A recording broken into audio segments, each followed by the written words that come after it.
C'est dans la nuit de ce mardi 1er août 2023 que l'ancien président ivoirien Henri Konan Bédié a été appelé à faire le dernier voyage. Il s'en va rejoindre sans doute celui qui l'a succédé, un certain 7 décembre 1993, date de la mort du président Félix Houphouët-Boigny. C'est donc au lendemain de la mort du père de la nation ivoirienne qu'Henri Konan Bédié prendra le pouvoir d'État. HKB est parti à l'âge de 89 ans.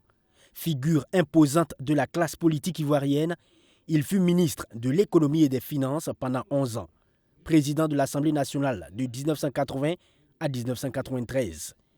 De 1994 jusqu'en 2023, le Sphinx de Daoukro était le président du PDCI, le Parti démocratique de Côte d'Ivoire.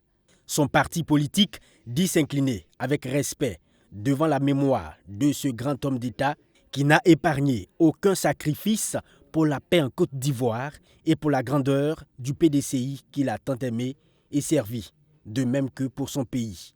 Homme de paix, il a de concert avec l'actuel président ivoirien Alassane Ouattara mis en place le groupement de partis, le RHDP, le Rassemblement des oufétistes pour la démocratie et la paix.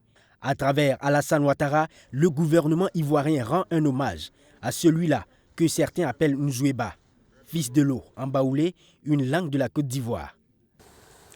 Grand serviteur de l'État, personnalité politique de premier rang, le président Henri Konan Bédié a servi la Côte d'Ivoire avec dévouement à tous les postes qu'il a occupés.